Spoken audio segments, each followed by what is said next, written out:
Rise and shine, everyone. 9 o'clock. It is game day. Let's go. Here in Central Indiana. The Fever, they're in Atlanta taking on the Dream for the WNBA playoffs. And the Colts, they're here at home taking on the Denver Broncos. Time to power up the jam, Lindsay. That's right.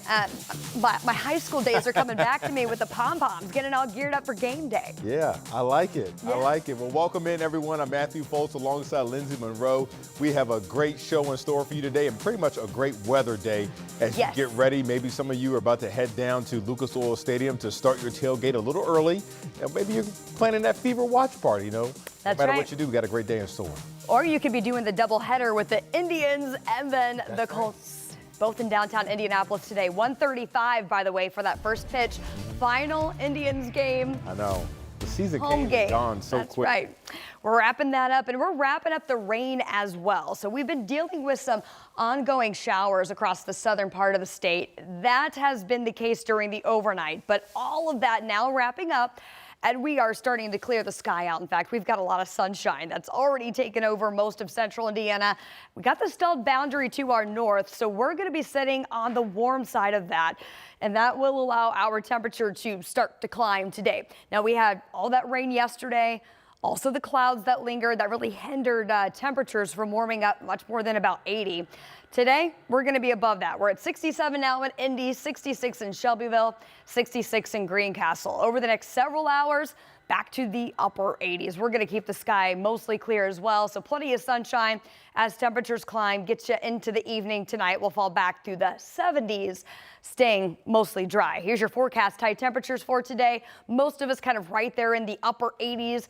Closer to the low 90s on the western tier of the state as a heat dome starts to build in from the west. That's going to be our dominant weather feature into the work week. We've got a lot of 90s that we're going to see over the next several days, really Monday through Thursday. I think we have a pretty good shot of seeing that 90-degree mark. So things are going to heat up this week. We'll talk about when things become more seasonal in the full forecast. All right, we'll see you then, Lindsay. Well, right now this morning, we are starting with some news out of Grant County. Right now, we're learning a woman is dead after a car crash in Marion. The sheriff's department said it happened around 8:45 Saturday night on State Road 9 at Meridian Street. When officers got to the scene, they found at least one person trapped in the wreckage with 4 vehicles involved. That woman was taken to a Fort Wayne hospital where she later died.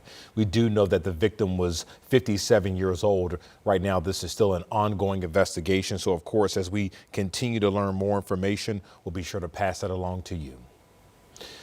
Back here in Marion County this morning, 2 IFD firefighters are recovering after battling a fire on the city's Near East Side. So these pictures on your screen are from IFD's Facebook page.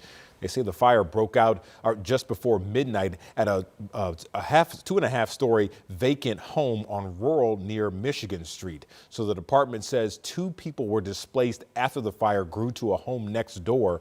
Both firefighters were taken to Methodist Hospital with minor injuries. Right now this morning, the cause of that fire is still under investigation.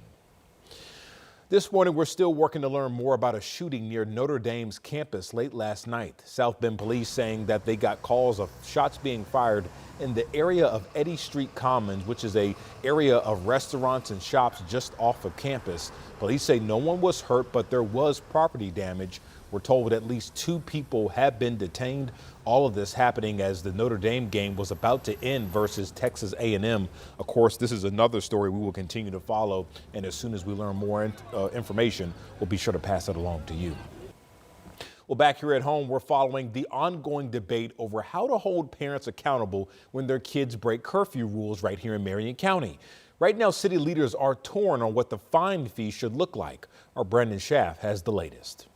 When it comes to punishing parents for their kids breaking Indy's curfew, city-county councilors can't agree on how much to fine them.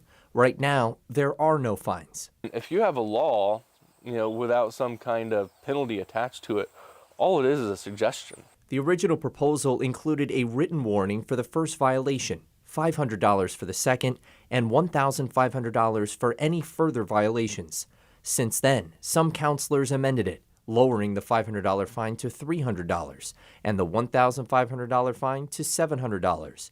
Plus, they amended the language to give a judge leeway when it comes to how much to fine parents. took feedback from not only the Democrats on the council, but community advocates as well, and offered plenty of amendments to it. However, the council voted down the amendments and tabled the whole issue, so it's still an ongoing debate. As the City-County Council considered potential fines for youth curfew violations, some councilors reached out to faith leaders in the community to discuss how much those fines should be.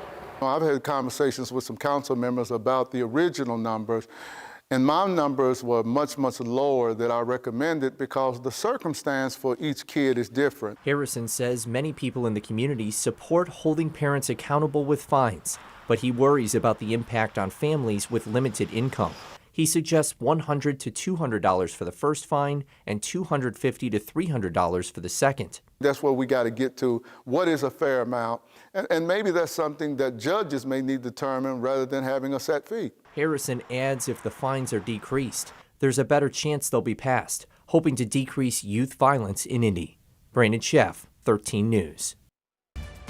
We have an update this morning on a death investigation we brought you yesterday on 13 Sunrise. Metro Police telling us now that the male victim who showed up at Community East Hospital died from a stabbing and not a shooting.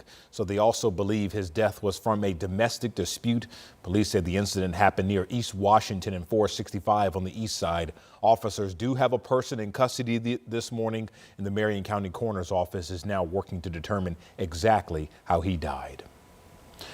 The nonprofit Public Advocates in Community Reentry, or PACE, is celebrating second chances over the weekend with the 3-on-3 basketball tournament. So PACE helps formerly incarcerated people get the resources they need to live a better life. 16 teams of PACE and community members competed this weekend over at Bicentennial Plaza outside of Gamebridge Fieldhouse, and the winner took home $3,000. PACE also sold artwork made by inmates, so that money went back to PACE to help with this programming. So, of course, if you would like to learn more about PACE and this event, you can head to our website at WTHR.com.